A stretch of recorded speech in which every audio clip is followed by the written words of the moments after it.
the attendance has been low with hundreds, some 100 and odd.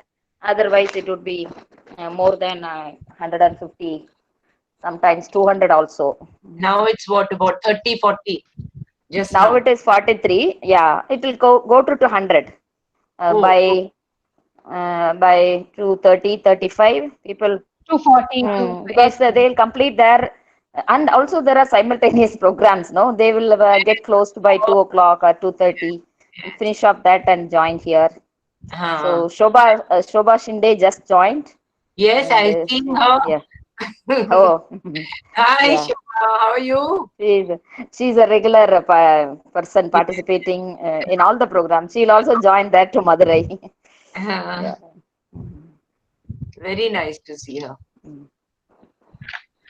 How are you, Shubha? बहुत दिन हो गए?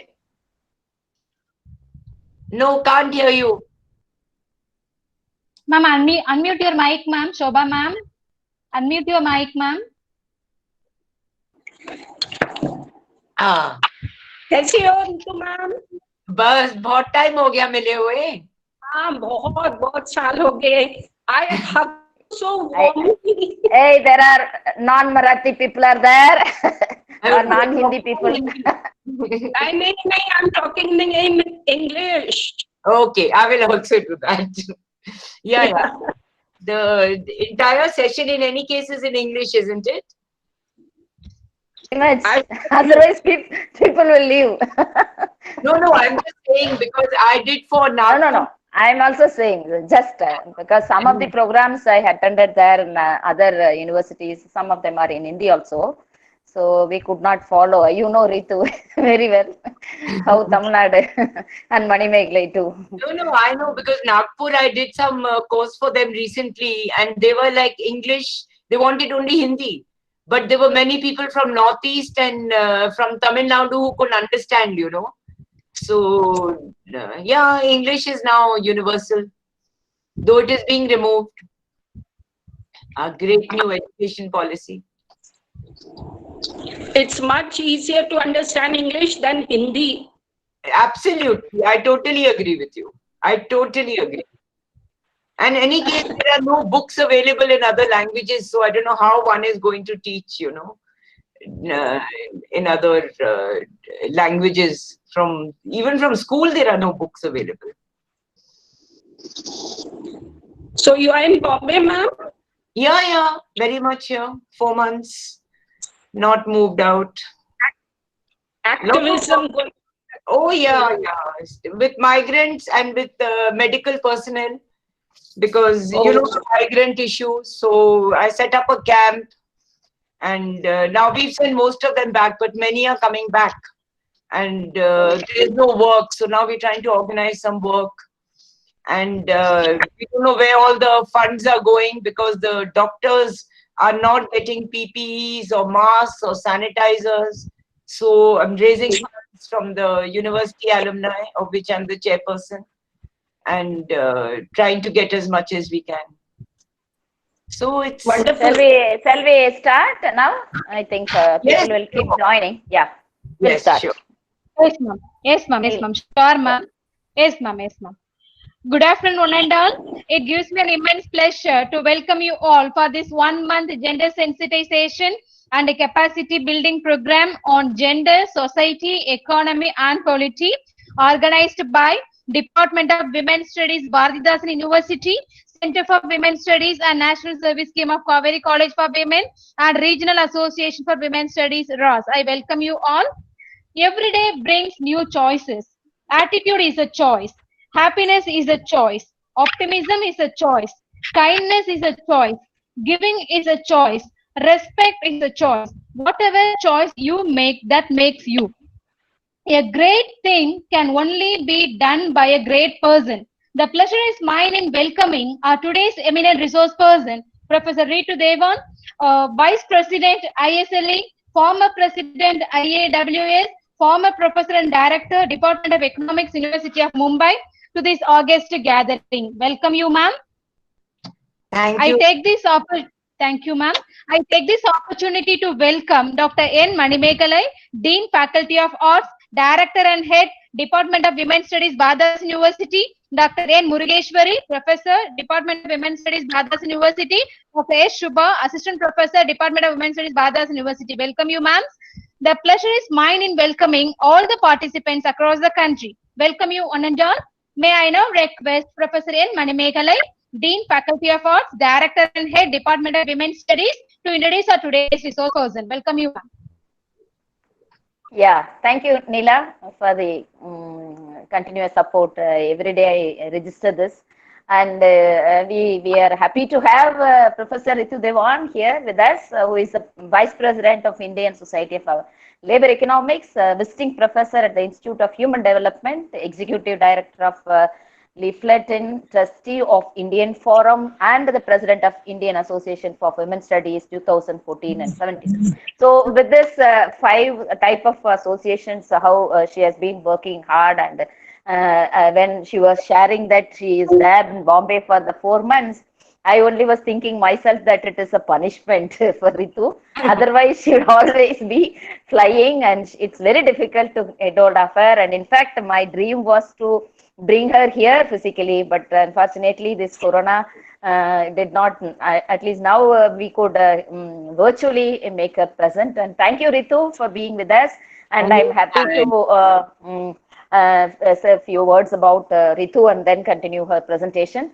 And she was, till her retirement, the first ever woman director of the Department of Economics, University of Mumbai, and the founder member of the first Center for Gender Economics in Asia. So again, it is like blending economics with gender perspective has been her area of interest, and she has been doing wherever she is, in whichever project she is present.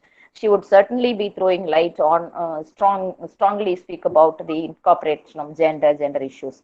And she has over 150 publications, very marvelous and very leading publishers, and also books. And anytime she will conduct a study and immediately will bring it out as a book, whether it is a demonetization or any other such issues. And she has also been well mastered over this gender budgeting, and she has been delivering conducting training and also lectures on that particularly Kashmir is her very favorite place, where she often goes there and conducts this program, and now it is of course constrained. And she has also published 40 books on the areas of including the other 150 publications. They are in the form of monographs encompassing wide range of issues, including development economics, gender studies, gender economics, rural and urban development, infrastructure, labor markets, environmental displacement, peace studies, etc. So you know how wide range of areas in which Professor Ritu has been working, and the knowledge that she has been possessing on these areas. And she has continuously been working and taking up projects in all the areas, wherein the current issue of concern would certainly be brought out through these projects. And Professor Dewan was a member of the Feminist Economist Group for engendering 12th and 11th five-year plans, as well as of the subgroup on gender and macro policies, which is also one of the which was appointed by the Planning Commission, Government of India.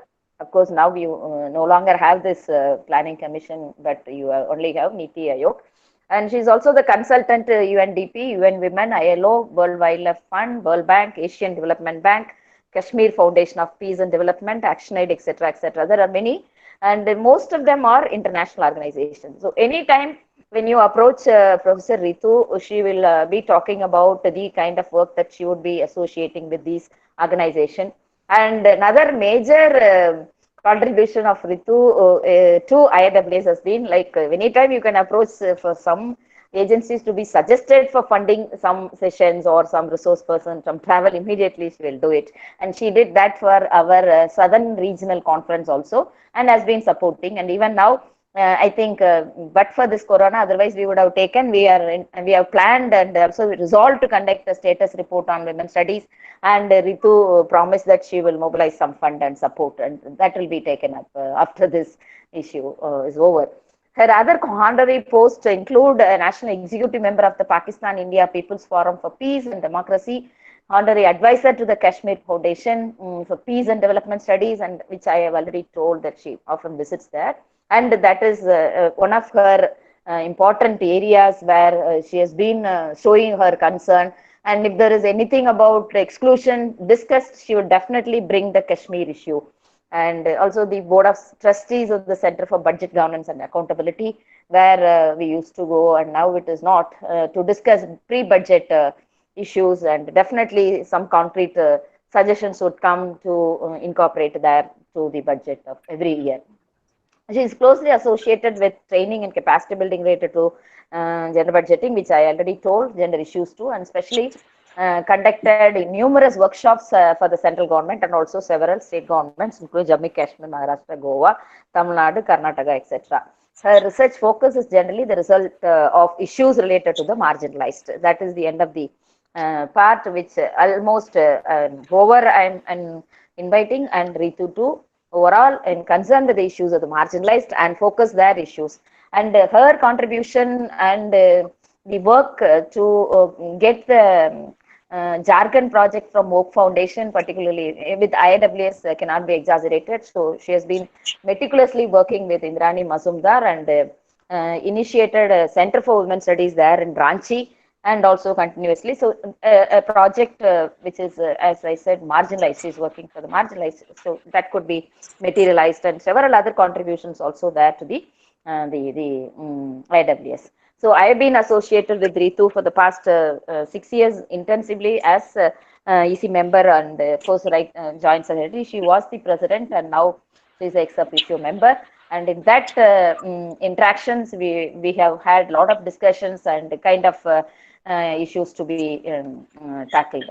And the last two focusing on the theoretical empirical analysis of paid up and unpaid, paid and unpaid work and demonetization. So with these words, I invite now Professor Ritu Dewan for her presentation, and she may go for about 50 minutes, and then some 10 minutes will be open for discussion. Ritu, please. Okay, thank you. I just hope you can hear me clearly. Yes, ma'am. Yeah, very much. Yeah. Yeah, because sometimes the audio. Thank you so much, Mani and Dr. Neela, for inviting me for this. And sorry to keep you hanging. You've been asking me for quite some time, but I've been totally involved with the migrant work. They're going, they're coming back, trying to raise funds for the doctors, medical personnel. I don't know where all the funds which are being raised are going, because they don't have any PPEs or sanitizers or anything. So I'm very sorry to delay my talk for so many weeks. But now that we are here, I just hope that I can fulfill whatever you expect. Hello, everybody else. Also, I'm really glad that you all are organizing this. I mean, a month is very difficult to carry on. And I just hope that what I'm saying just adds on at least to knowledge and at least to rethinking. For me, that is something which is extremely important. I also begin by apologizing for being an economist, because sometimes our language which we use is slightly different and problematic, and also depend a lot on data. And for me, that is extremely important, because it's very easy to say many things, but unless there's a solid foundation for that and a solid analysis, then the study cannot be scientific unless there is a very strong base to that. So that's why I have prepared a PPT.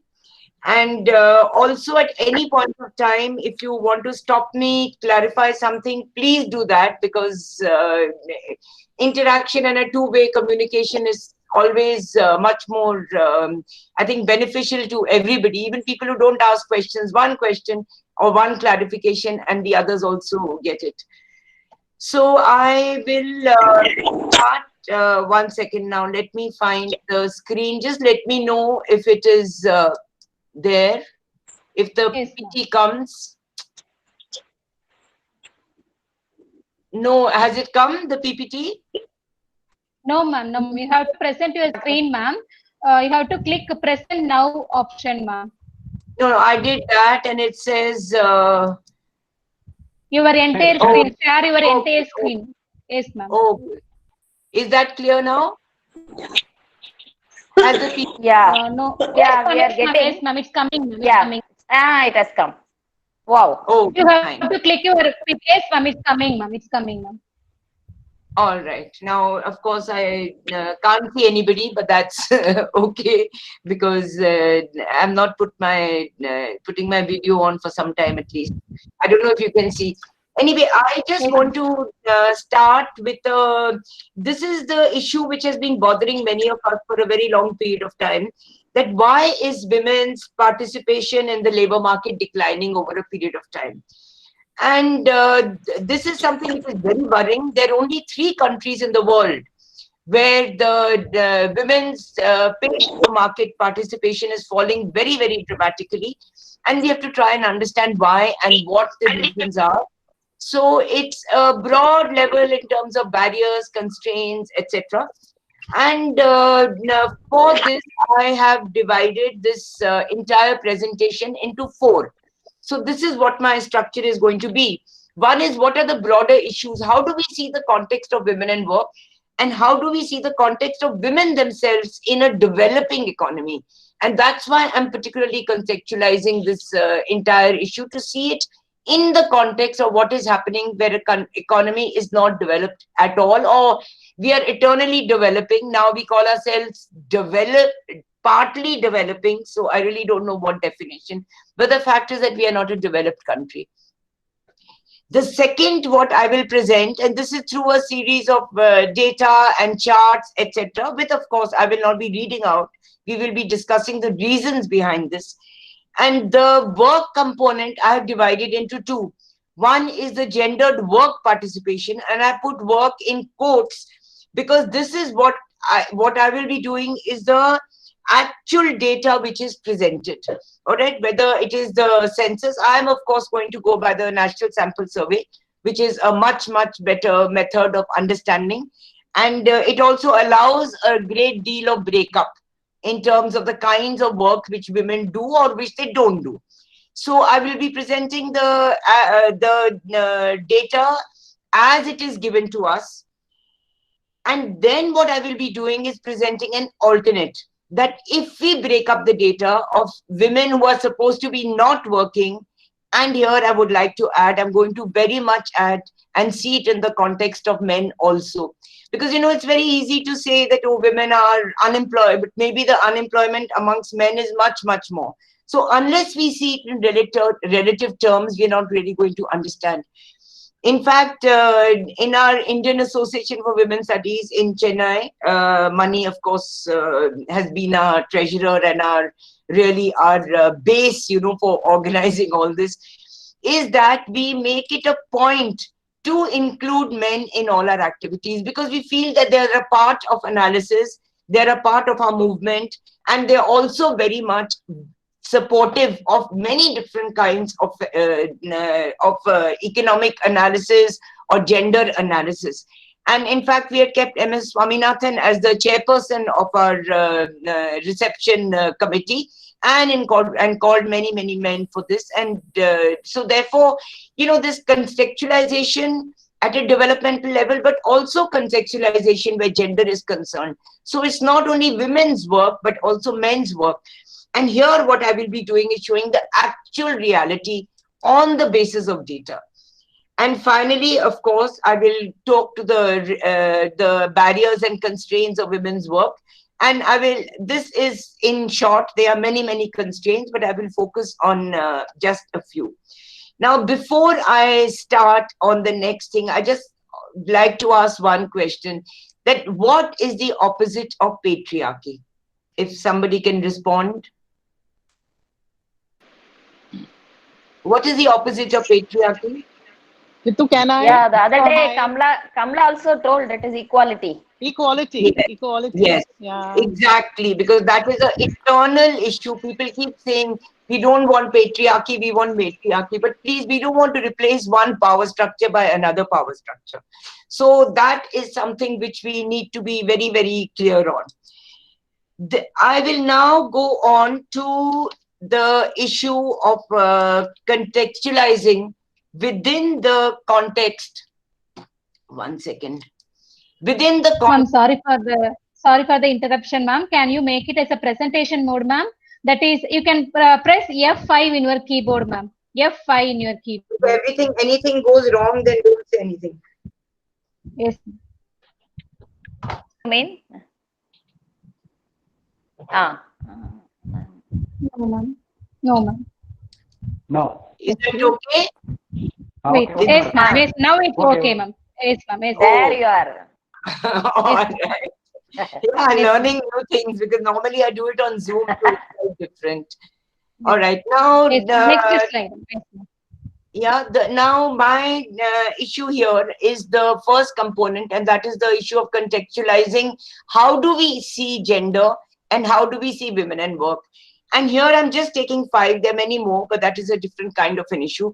One is that in an underdeveloped underdeveloped country, it is not a company or a industry where we understand production or how do we analyze in a particular context of underdevelopment, because we don't see it from a production level in the sense of what is a contribution only to the GDP, but also see it in the context of the percentage of people who are employed and where are they employed.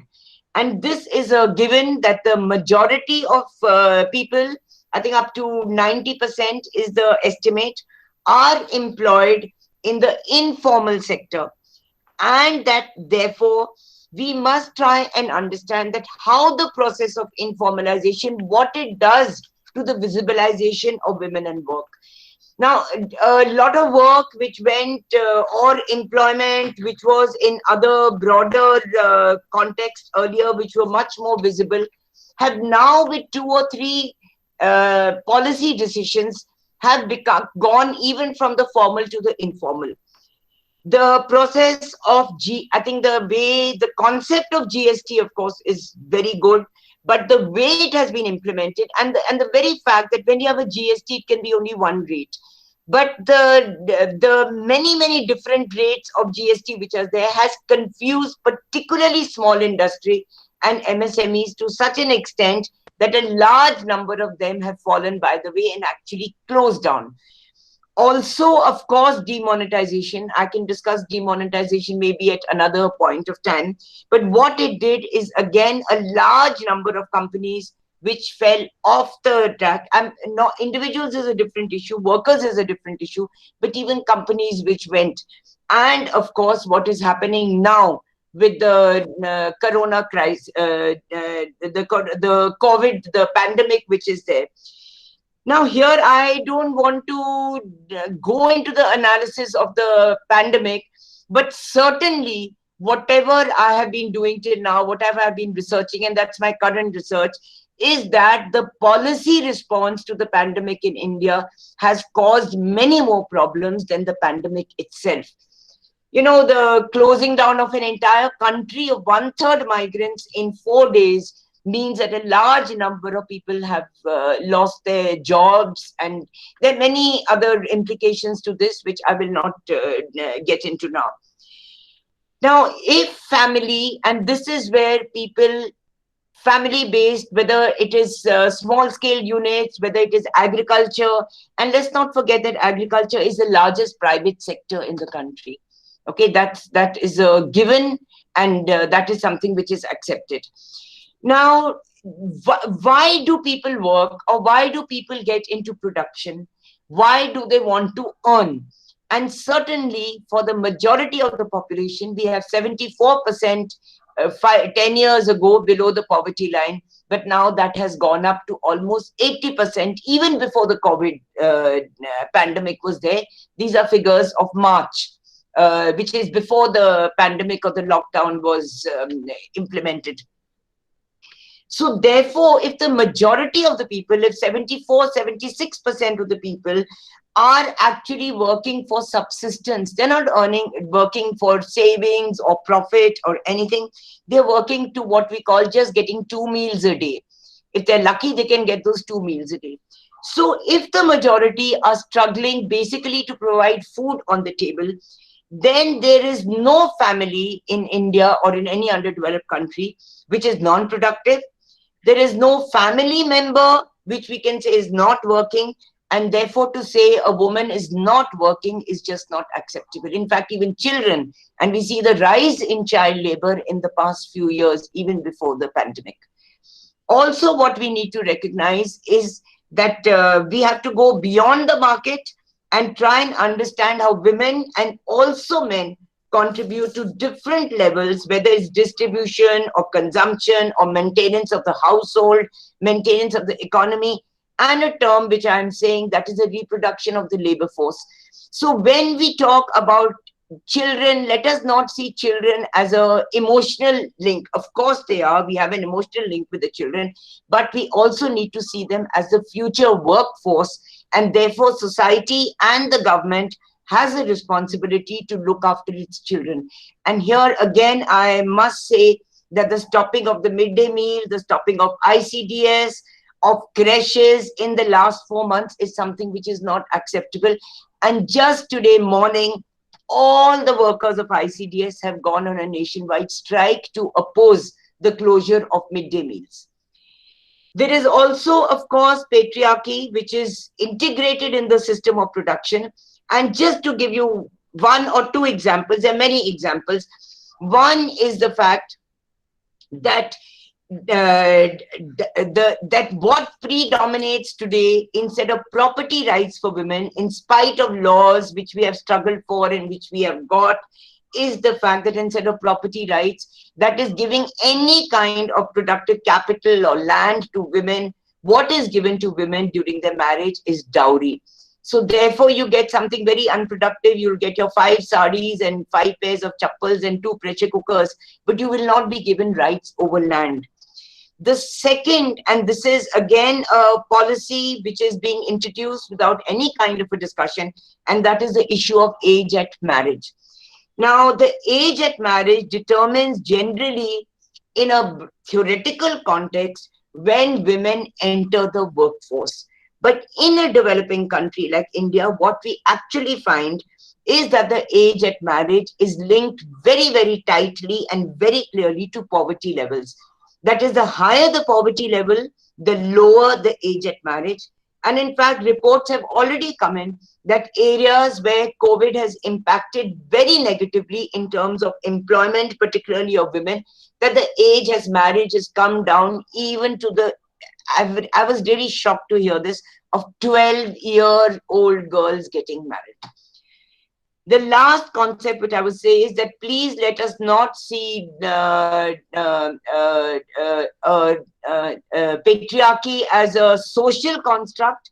It is also a national and an economic construct. So wherever we go, whether we see taxation or we see monetary policies or we see infrastructure, there is gender in every component. Whether we can see it or not is our level of understanding and our own level of knowledge which is there. Just to give you one example is infrastructure.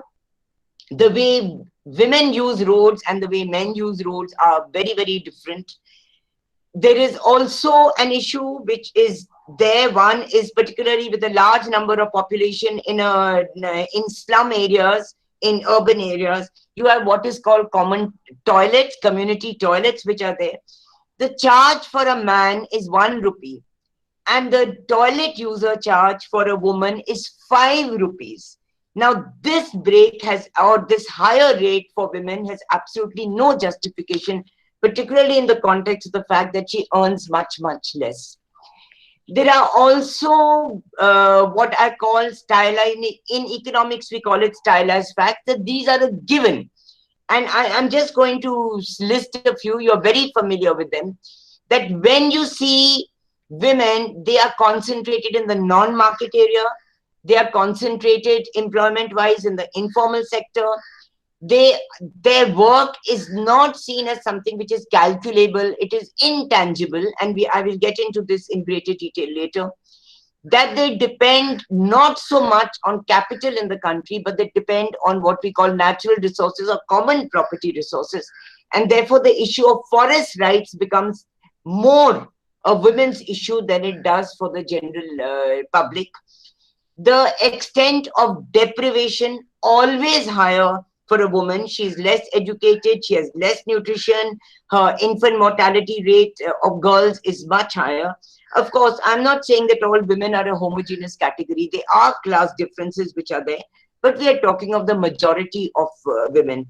And of course, the last, which is very, very problematic, and that is the withdrawal of the state. I don't know if you have done gender budgeting, but when you do this, when we analyzed, I've analyzed it for my state of Maharashtra, I've analyzed it for 7, 10 other states, and of course at the all India level, we were doing it continuously with the Planning Commission, is that 98% of the allocation to the Ministry of Women and Child goes to children. It does not go to the women.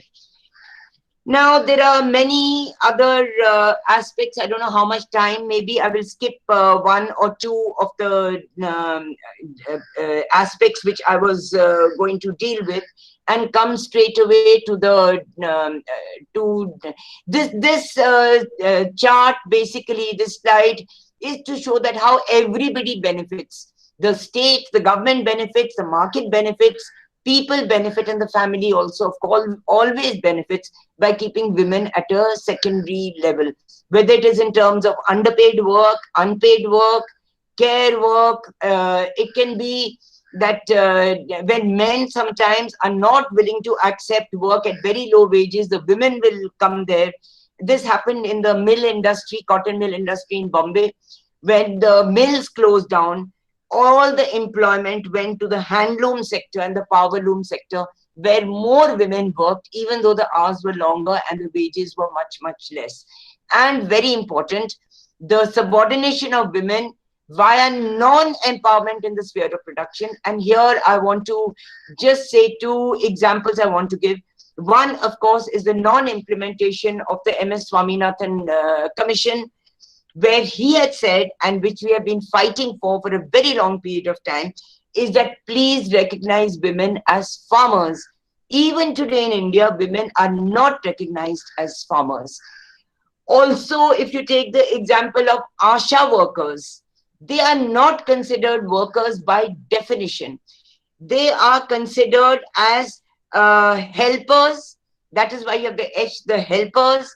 There are terms which have come, which is called like business helpers, or even a very ridiculous term which is there, which is called a Pashu Saki. That is a friend of an animal. I don't know how even one can come up with these kinds of terms, but to show that women have no independent worker status, even by definition, in many, many of these categories, and how this non-definition of women as workers impacts them in various ways. I will come into that later on also. Now, in this chart, what I have shown is I'm taking the data of 35 years, 77, 78 to 11 and 12. The data after that, as you know, has been very problematic. 17-18 data of the NSS, that is the Periodic Labour Force Survey Review, has been released. Actually, it's not been formally released, it's just been leaked out by various individuals, because we need the data, because unless you have data, you cannot understand it all. But the breakup has not come in detail yet, so I will be doing broadly up to the period of 2011-12, and then I will show you the changes. Now here, what this shows, the blue line on the top, which averages around 55, 54% over this. Of course, there are lots of ups and downs, which are not showing on this, because I'm just giving an overall perspective, is the male work participation rate. That is what percentage of the adult male population works, which is 55 to 54. The red line below is female work participation rate, and which is steadily low from 30% in 77, 78. It has gone down to a shocking 23%. Like I said, it's one of the lowest. Now, there's a lot of analysis which I've done, and which several others have also done, which I cannot show here, that if the decline in female work participation rate implies or is matched by an increase in women in secondary education and higher education, then it is more acceptable. But there is absolutely no connect which has been found between the decline in female work participation rate and the increase in girls and women in higher education and in at the secondary level. Because remember, this year's ages are around 14 to 59 is the ages we are looking at. Now, just remember this. We'll come back to this, of course. So the blue line at the top at 55 odd percent, and the red line representing women at the lower level up to 23% as of the latest data which is available, 2011 data. Now, how does this differ in rural areas and urban areas? I'm just giving a quick glimpse of that. This is the female work participation rate, again, for the same period of time. The blue, that is the line on the top, is for rural. So that is rural women. They were 35%, around 34, 35%, 77, 78, showed a bit of increase in 2004 and 2005. And this, if you remember, is the period of introduction of Narega. That is the right to work, which came after a long struggle and which was finally implemented. And of course, male migration, because of the impact of the new economic policy, which did help urban migration, rural to urban migration, particularly of men. This now, even in rural areas, has fallen to 25%. For urban, it was always very low, 17%, and again increasing a bit during this period, and that is where you call your gig economy or your call centers, which came up for a short period of time, and increased a little bit in 2011-12.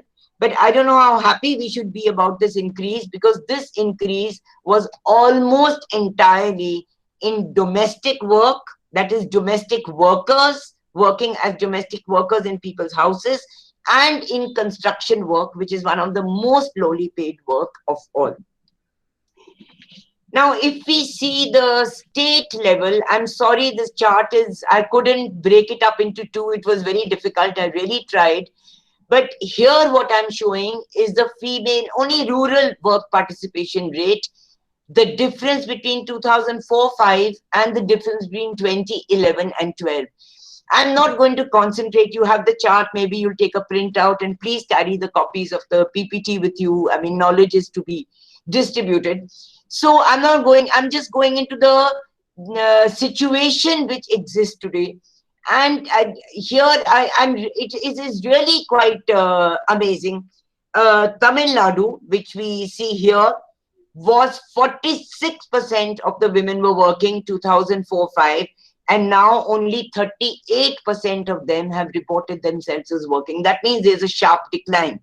Now here also we compared that this 7% decrease, was it matched by a 7% increase in education, secondary and higher education, and there was no connect at all. What was the two examples which I'm going to give you, which really were quite shocking? One, of course, is Kashmir, which has been almost steady at about 27 to 26%. But this I found, I did my field work. I was working for a long period of time in what is famous today, where Chinese intrusion has taken place. That is the Galwan Valley, Siachen, Nubra, in that entire area. And I conducted research in 12 villages in that area, and found that not 26% of the women, but 94% of the women work in Jammu and Kashmir. Now, this I'm sure is equivalent everywhere else. I'll come to the national level data. What shocked me most is you just see the work participation rate of rural women in the poorest states. In UP, only apparently 18% of the women work in the agricultural sector, which is not acceptable considering the level of poverty which is there. In Assam, another very poor state, only 12% of the women are recorded as working. And the biggest shocker for us was, as researchers in development, in gender, in various aspects, is that the poorest state of all, which is the state of Bihar, records only 5% of its women working, which is just not possible. It is not possible that 95% of the women, of rural women in Bihar, are either studying or, going to beauty parlors or sitting at home and watching TV. They're obviously doing something which we need to try and understand. So this is why I took out an alternate analysis. If this is the national level, that why are women declining? What then are they doing?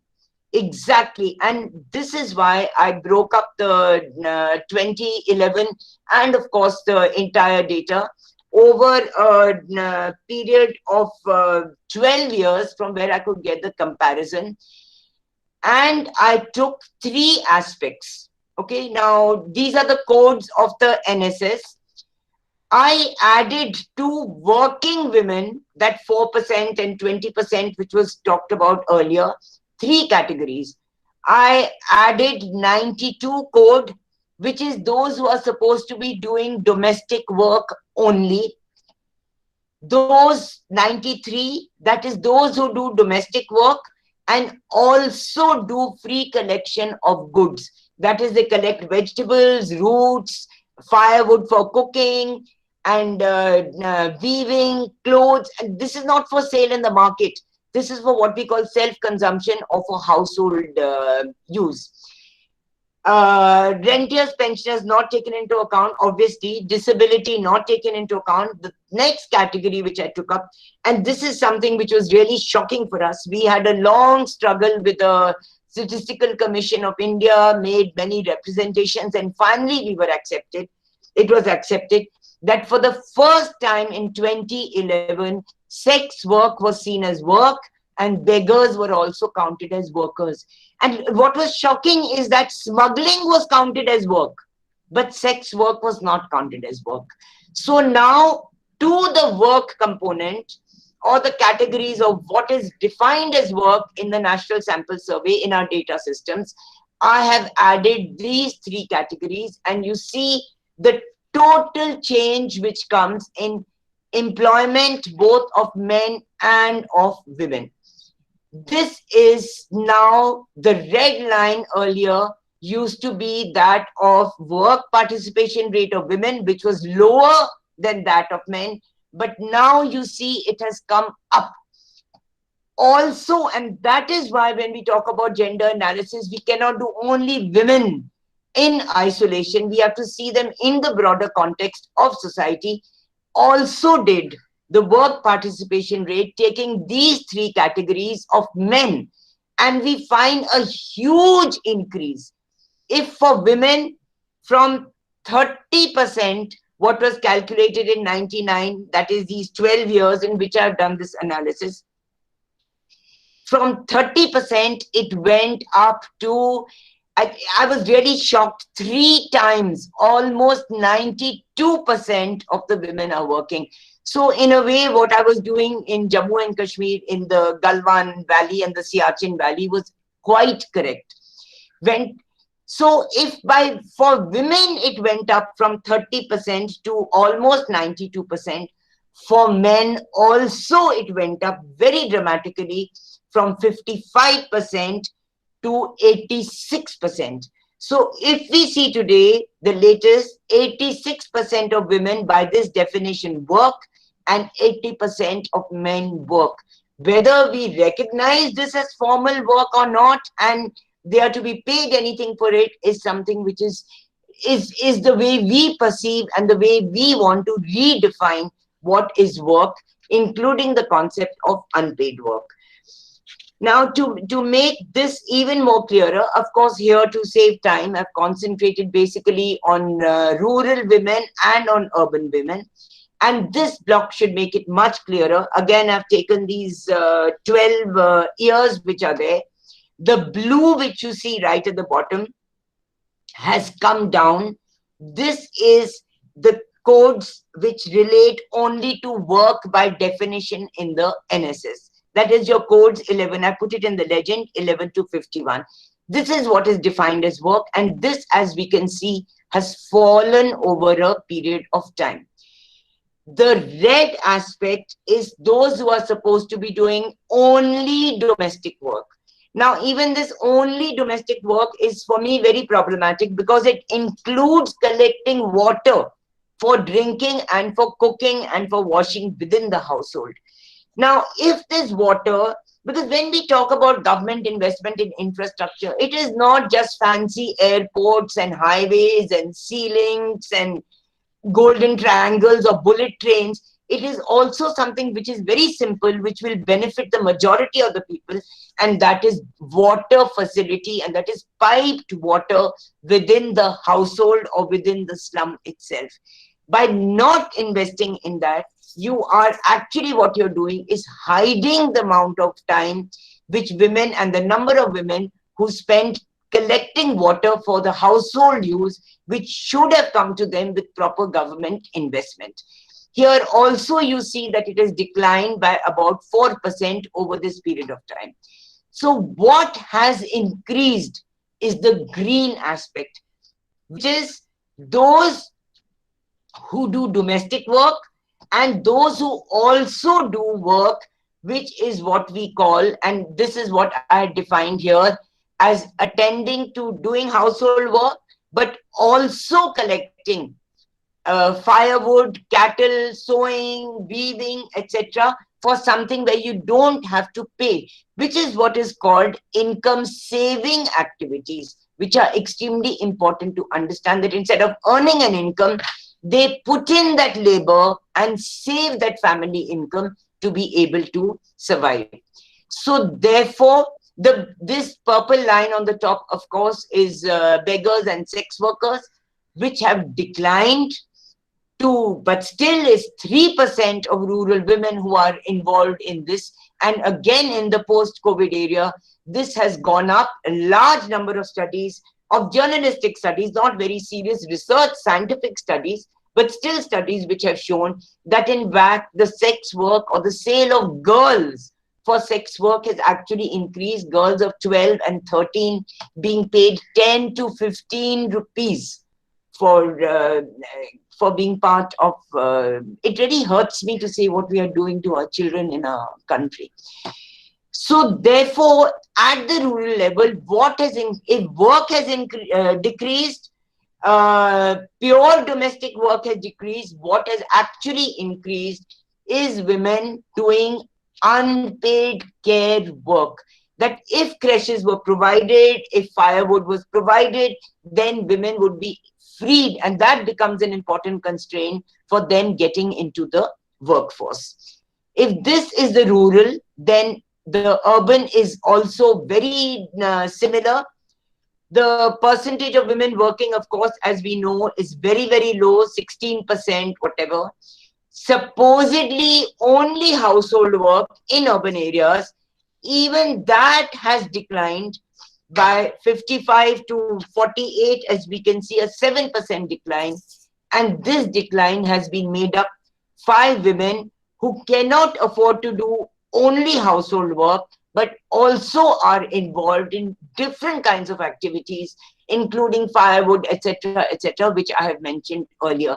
So therefore, when we see work in the proper context of the work, paid and unpaid, underpaid is a totally different issue, then we will see that actually the percentage of working women is so much higher as is the percentage of working men. The 17-18 data which has been released, I'm just showing it to you, but please don't take it very seriously, because the methodology of work has been changed from after 11-12, particularly after 17-18. It shows a slight increase, but the point which is to be made here, this is of course the top is the rural and the lower is the urban. And what is the change in definition here is not the categories of work have been changed or domestic or any other work has been incorporated, but in fact those who are registered with either Jan Dhan accounts or insurance schemes, etc., which is no definition of work or cannot be equated. Employment is very different, and getting insurance, etc., is something which is very different. The next, I have, please tell me when to stop. I have 2-3 more slides. Imani? You can take 10 more minutes. Yeah, maximum. Okay. Yeah. So this which I'm showing you is the when we say gender-based wage differentials. Okay. Now it has been, this is of course the NSSO and the periodic labor force survey data over a period of time. 17-18 slightly problematic again in terms of definition. Rural regular workers, please note, does not mean formal employment. It includes domestic workers who are seen as regular workers and casual workers. And here we see that the best in that sense, best in quotes, is that urban regular worker, if a man gets 100 rupees a day, that woman will earn 78 paisa to that 100 rupees. The worst, of course, is the urban casual workers. That for every 100 rupees that a man earns, a woman gets only 61 rupees. So you see the huge difference which exists. I'm not going into the details over a period of time. It's all very clear. It improved a bit, it went down a bit, but remains almost stagnant, with the urban regular workers actually showing an increase in the gender gap where wages are concerned. Now, when we talk about barriers and constraints, etc., I made a list of some, I think 113 or 14, but I'm just listing out very, very few, because one has to see the issue of employment, patriarchy in the context of policy, and also in the context of the way the national economy is moving. And what we have seen, and this is data, there's a lot of data, I'm not presenting it here, is that even up to March, forget the pandemic, that the growth rate of GDP had fallen from some 8% in the last 3 or 4 years to less than 4%. This is something a lot of us economists were talking about, making representations to Niti Aayog, etc. Income inequality increased massively. There's enough data. You see the Oxfam report and various other reports. And poverty, which has increased again in the last 4 years. For the first time, the percentage of population below the poverty line, which itself is very low, 27 rupees. No human being can survive on 27 rupees a day. Education and health and all are luxuries. You can't even get one meal for 27 rupees per person per day. But that percentage went up from 76% to actually 80. So it went up by 5 to 6% in the last few years. The role in secondary role in society, so you're second-class citizens, that you are not counted as workers, so non-recognition as farmers and as ASHA workers. And there's a new de-recognition of women as workers. I will come to that later. Low wages, very low wages, peace-rated wages, and of course the wage gap, which I have just talked about. Your unsafe work conditions. Now, after the pandemic, under the cover of the pandemic, what I call the quilt of the, or the camouflage of the COVID and dealing with the COVID, 12 states have changed their labor laws and said and increased the working hours from 8 to 9. So you get the same wages for this, for an extra amount of work, plus a withdrawal of all facilities, including toilets, whether for men or women, no water to be provided, coupons to be given to go to the toilet. This is an old thing which has existed. This is in my study in Tamil Nadu, in Tirupur, in Gujarat, in Maharashtra, is your export promotion zones that women are not, and men are not allowed to take a break, even to go to the toilet. And even if the women are pregnant or menstruating, you get 2 coupons. You can go to the toilet once in the morning and once in the evening. The issue of sexual harassment, this is something which is becoming worse by the day, and I will talk about it a little later, how it even legally now it is being denied. The issue of unpaid work, which I've dealt with. The environmental, that is your collapse in your common property resources which are there. So people who are dependent, Adivasis, tribals on forests, now move to urban areas. Family restrictions, domestic violence. This is a special session all by itself, how domestic violence impacts women in the workforce and caste and community. And what we have found, if we go to each one by data, by definition, by lived reality of people, that all of these are getting worse by the day. Environment is collapsing, family constraints, the what we call honor killings, it's murder, there's nothing like honor, are increasing. Domestic violence is massively increased, and of course the caste and the religion divide, which is very, very always there, but now it has increased even more. Here I just want to finish by talking about what is under debate. Actually, it's not even under debate. It is one which has been passed without any kind of a debate or huge opposition, and the others on which we are fighting, but there's nobody listening. There's no parliament to fight it out, whatever discussions are held, etc. And that is the new labor codes which have come. The code on wages is already in place. It came in August 2019. What it does says a worker is a worker if you are working in an industrial firm or an industrial company. It does not recognize employment in private households. So it leaves out very clearly all home-based work. That means whether you're making papad at home or garment or putting buttons or stitching for sale, you are not defined as a worker now. Domestic workers are out of the definition of worker. BD workers are out of the definition of worker. So even if there is some implementation of labor legislation, to whatever extent it is going to be implemented, these categories are fully out of it. The second code, which is now come and again without any debate, no parliament discussion, nothing, no parliamentary standing committee, no objections, no comments, nothing at all, is that on occupational safety, which says that the employer will not give you a creche. This is something we fought for years. Will not guarantee you safe transport, even if you're allowed to work late. And what it does, and this is something which is highly objectionable and goes against the Constitution of India. In fact, even the Code on Wages goes against the Constitution of India, is what the Code on Occupational Safety says, is that freedom from sexual harassment at workplace is not part of the code. You can go outside as a woman and complain, but you cannot complain as a worker.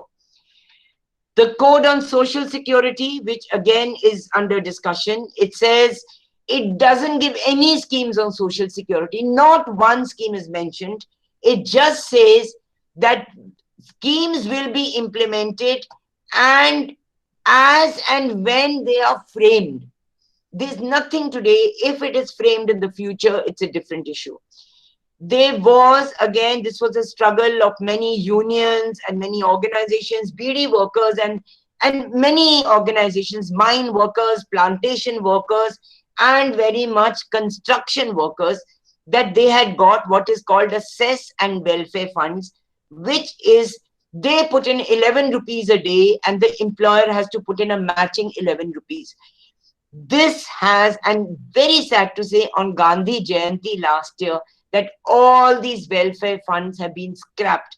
Where that money is going, the case is in Supreme Court, it is lying for a very long period of time and not come up for any kind of a discussion. And the fourth code, which is, again, there's a lot of opposition, but again, it is under discussion in the government, but not under any kind of comments which are to be put in. It's not in the public domain, etc. You can't send in your complaints. And that is the Code on Industrial Relations.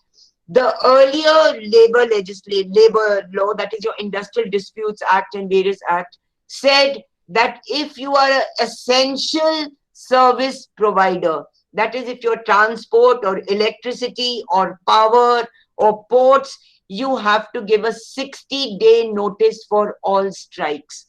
Now this has been removed. It is not only essential services, but it is every single sector has to give 60 days notice not only if they want to go on strike, but even if they want to go on mass casual leave.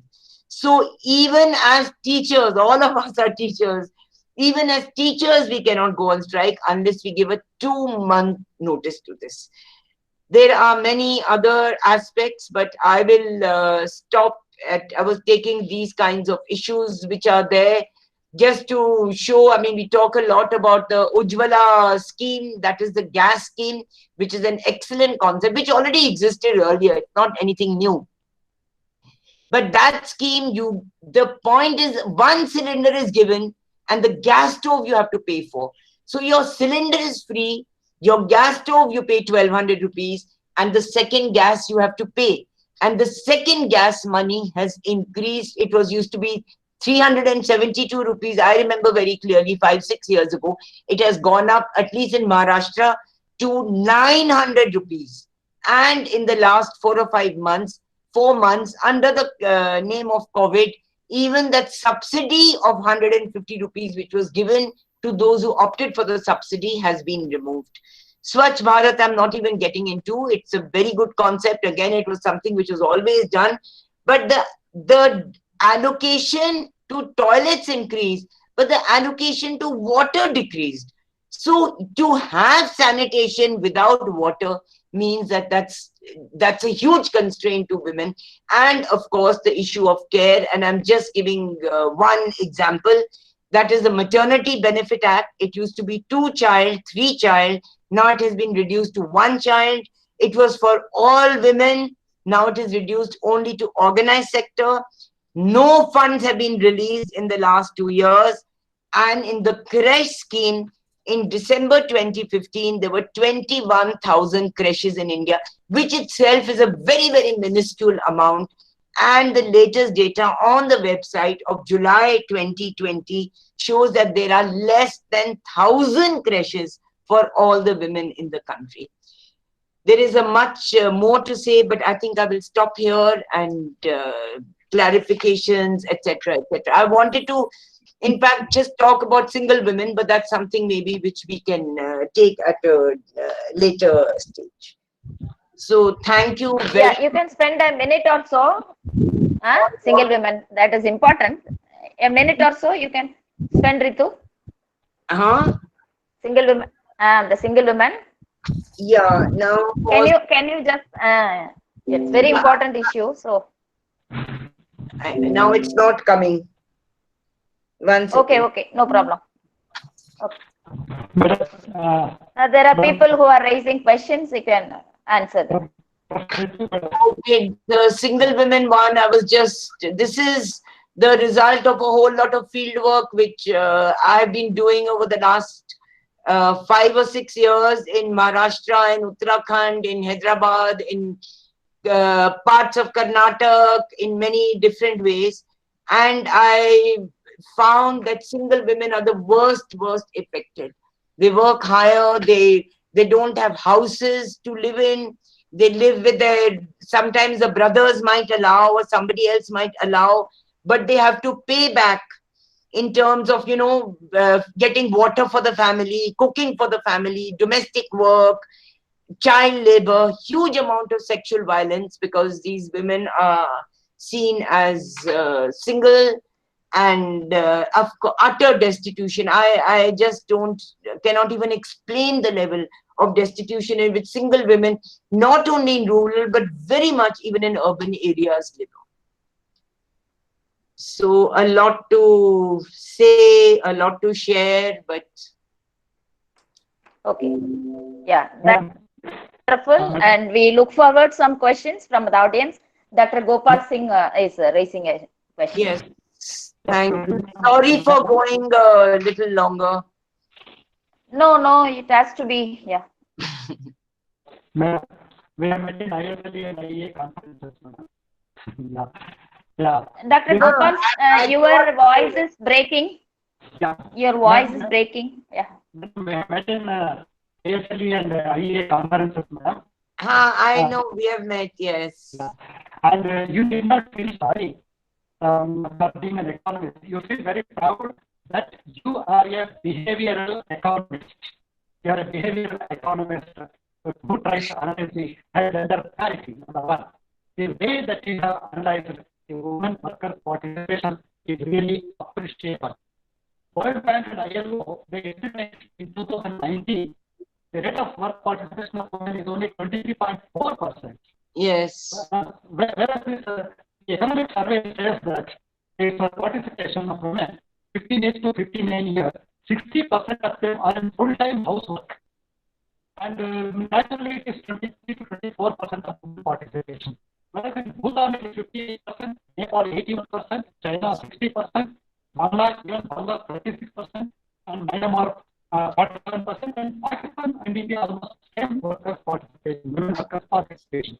As you said, the way that we have looked into this analysis and the workers participation, particularly women, is calculation is not right. Even the labor laws, recently the merger of all labor laws for in a bill, they are not going to sufficiently support this argument which you have put forward. Really appreciable way that you have put forward your Thank you.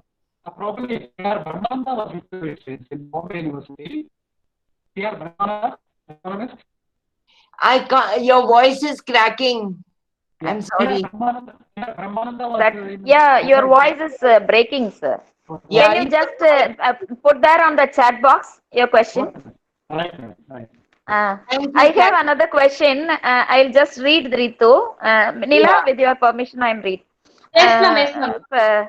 Paramita Saha, she asked like this: when the state is blind towards the plight of women workers, what is the way out? I think we all have to raise the issue. We have to struggle for it at every single level, whether we are in the university or college or union or association, and make our voices heard. I mean, earlier, I must say that at least in planning commission, there used to be a lot of debate. We had this group of feminist economists, not only women, but even Right to Food campaign and various others, Right to Information campaign, etc., etc. And in fact, I remember the 12 plan for the first time. I had been working on roads and gender. And for the first time, I don't know, Mani, I think you came for that conference which I had organized. And it was actually included in the 12 plan that physical infrastructure must take gender needs into account, whether it's or roads and I remember Jairam was the minister at that point of time of rural development, Jairam Ramesh, and he came and released the book and said that how can roads have gender? And we said exactly to show you that there is gender even in physical infrastructure. So we have to struggle for it at every single level. And make your voice. So write as much as you can, talk as much as you can, give as many lectures as you can. And I think, Mani, what you have done this 1 month course is a huge, very impactful way of doing this. Yeah. Can I ask a question, please? Yeah, please. Shobha. Ritu ma'am, as powerful as always, you have really shaken me. You have done a lot of work in Kashmir. And just a year has passed on August 5 that Article 370 was removed. Yeah. So what is the experience of the women in Kashmir and the development plans there in Kashmir? And thank you so much, Mani, for these wonderful lectures. Yoba, I don't know what to say. In fact, day before yesterday was 1 year. It's not today or yesterday that was 1 year. Let's remember it's a leap year. So 365 days was 4 years ago. In fact, just now at 4 o'clock, Saida Hamid is releasing a book on the economy, which I have written part of, horticulture, gender, tourism, etc. And I will share that with you. But I must say that, it's first of all, I don't like to use the word lockdown, even where India is concerned, even where the pandemic is concerned. It's actually a lockup. Okay. It's a lockdown of the economy and it's a lockup of people. And in Kashmir, this started much before. It started August 5th, as you said. And the economy is shattered. There are only two reasons why the economy is surviving. One is, don't forget that historically, Sheikh Abdullah, who we see as a political leader, was actually a peasant leader. And Kashmir is the only state which has implemented land reforms fully. So there is nobody who does not own land. And that's why you have a huge number of migrants who come in and help work, because everybody, almost everybody owns land there. Now with the collapse of tourism, of horticulture, etc., the men are not getting work. So the women are absolutely in the background now. Totally in the background. Whatever they had attained in the last 10, 15 years has been almost lost. And my book of 25 years ago, when I coined that phrase, half widows, which people didn't understand then, and which I'm glad everybody uses now, is the violence against women is massive. It's by the military, paramilitary forces, and of course now even the local population, which is now learning from those who are, implementing. So it is, it's very painful. I will share the report today. It's being released now in another 10 minutes. I will share it with you. Okay. Thank you. Yeah. Ritu, I have one clarification. It is, of course, for everybody's also. Like the reporting of work participation rate in Bihar, it is just 5%, is really raising the eyebrows of everyone. And how it is possible for such estimation or reporting? Where are the other 95%? How it is happening? When you have already told that these are the areas which they haven't included, but still, how come a state can claim that only 5% of the women are participating in the formal work, in the work, paid work, I should say. Yeah, in work, but not in formal work. Because don't forget, Bihar, UP, some of these states have a very feudal attitude to women. Okay, so they will not allow them to work outside the house.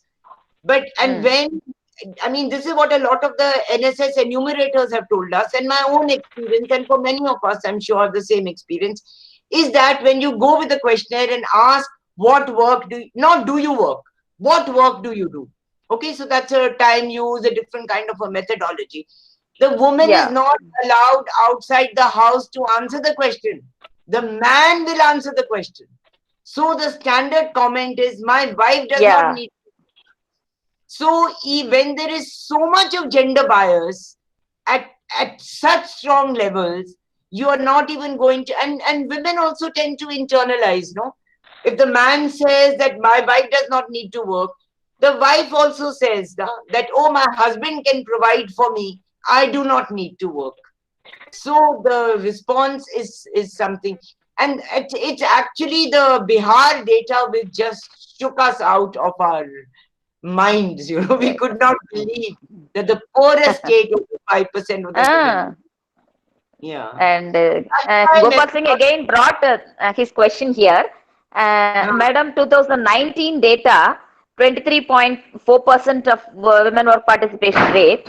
Economic survey 2020, Bhutan 58.3%, Nepal 81.6%, China 61%, but India, the women work participation rate is calculated properly.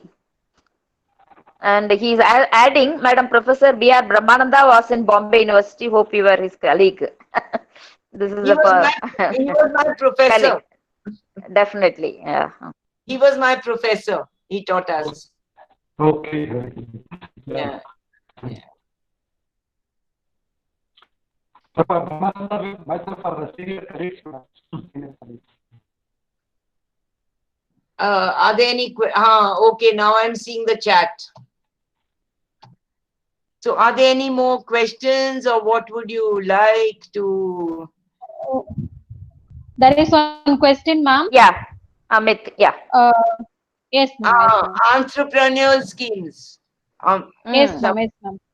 Yeah, what is the participation? I'm just reading out what is there. Please ask. we have many entrepreneurial schemes. What does the participation rate of maybe entrepreneurship in this particular area? Women in this particular.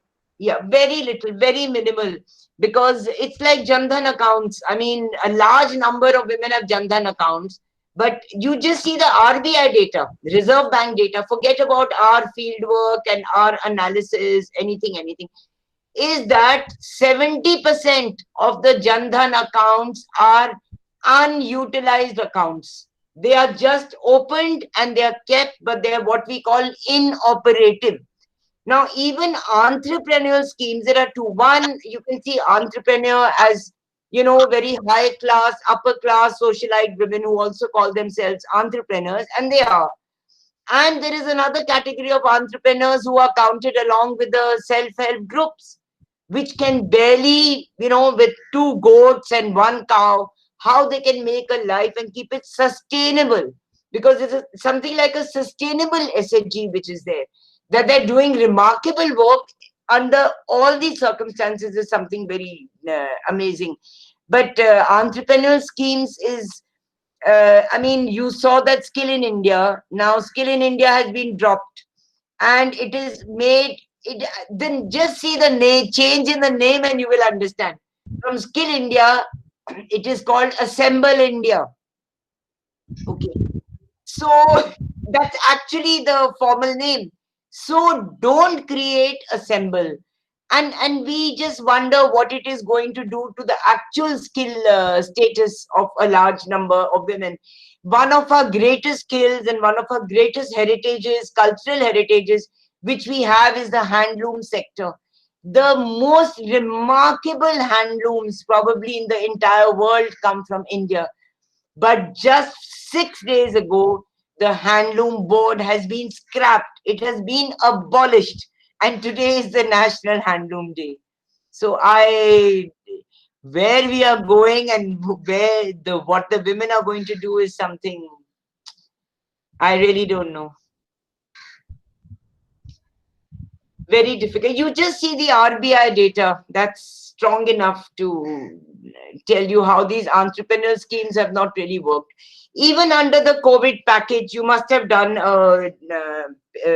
some presentation on that. Is that MSMEs, small sectors, entrepreneurs are supposed to be given what is called a package. But that is not a grant or a loan. All it says that you will be given credit. You will be given money. And you can pay interest after 3 months. But on that interest, you are going to be charged an postponement of interest, but there's going to be an additional 1% charge every month on the postponement. So, that packages which are there are actually use of the old budget. There's no new money which has gone into this. So the credit scheme for entrepreneurs under the new policy package is something which is old and rehashed. It's not anything which is newly created to help women and men to get over. In fact, today we have a talk by Guy Standing from the Labor Economics, and I can share that link with you. I'm sure many of you would have got it, on how it is very important to give some basic income, particularly to the migrants and to the small shop owners and the vegetable vendors who are facing a total collapse of their employment opportunities. Today it's 6 o'clock, 6 to 7, IST. IST and ISL. Can't hear, sorry. Today at 6 o'clock, the IST and ISL. Yes, it is. Voice is breaking. ISLE. You're asking something? Yeah. Guy Standing's talk is there today. Yes, ma'am. Oh, okay. Neela, we can wind up? Yes, ma'am. Yes, ma'am. Yes, ma'am. Sure. So there's no questions, no? Almost 40 to 4. I'm very sorry for going. No issues. That is what it is happening every day. Okay. Anwara, ma'am, you can Anwara. ask a question. Yes, ma'am. Hello, good afternoon, ma'am. I'm Good very afternoon. happy to see you after a long time, ma'am. I am Anwara from Guwahati University. Ah, my gosh, that's weird. But why Okay. can't I see you? Sorry, ma'am. I can't see you. Ah, there you are. But you haven't put your Okay. video on, it's something else. Wonderful, Anwar. Okay. Hi, ma'am. Ah, hi, Ah. Ma'am, wonderful to I'm see you. fine, ma'am. Hello, Yeah, Yeah, you please ask your question, Anvara. ma'am. Ma'am, my question is that, like, because of this sudden displacement of women due to the pandemic-led migration, no? So many of the women, even though they went as a part of the family with their husbands, but in course of time they became engaged with many of small business or part-time jobs. So all of a sudden they have lose their job, and before exactly. they went to the big cities, they at least have a certain settings like cattle breeding or their kitchen gardening. They have a Yeah, certain form of economic activity in their hand. So once they settle in that cities, they further adjusted with another sort of small businesses or part-time jobs. Now again, due to the forced migration, they become helpless. So what will be the future of these women in course of I mean in post-pandemic period? you know what I think, and that's something which I'm working on right now, is how patriarchy has actually deepened because of the policy response of the pandemic. And that their women's dependence on family, their search or their actualization of a independent income and an independent identity has taken a huge beating, and it's going to take a very long time to come out of this unless there is some kind of a state support which comes out very clearly for these women and of course for the men. It works at both levels. So unless you have state support, there is no possibility of them retaining whatever they had got. In fact, there will be a loss of everything for men also, but for women much more, in that sense of the term. Okay, So thank then, you, ma'am. more Neela? Anvara, we can Yeah, discuss separately, Anvara. yeah. Good to see you. Now, Yes, ma'am. Yes, ma'am. yeah. Thank you, ma'am. Thank you very much, ma'am, for your exemplary presentation with relevant facts and figures. Thank you so Yeah, much, ma'am. I'm so glad.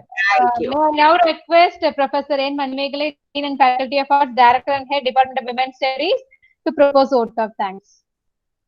So it is not a very formal. Always we Yes, ma'am. don't go by formal, but I Mani, put on your video. yeah video. Oh Video. yeah I yeah. haven't seen you for 4 months. It is since 10 o'clock morning. I've been online, so quite tiring. So thank you, my dear Ritu, for bringing the insights. In fact, my question is, when will that alternate become the mainstream? Why the people are not concerned about the inclusion of the other work, which is very much productive, but they are not considering and keep reporting, under reporting that the women are not contributing or women are not workers. So this is the major issue of concern that has come out today, and other issues in a very dynamic way. You have analyzed the data and communicated to some of the economic participants are also there, economic teachers, students. So it is not just women's studies alone. So they must have got into and how to analyze the data and how you have to also add. You have the freedom to add when the government is defining something. We have the freedom to add and give a new estimate. So you have done that, and I'm happy that we could get that insight and input, and we are looking forward to hear in some other occasion whatever you haven't been able to cover in this, particularly the gender budgeting, etc.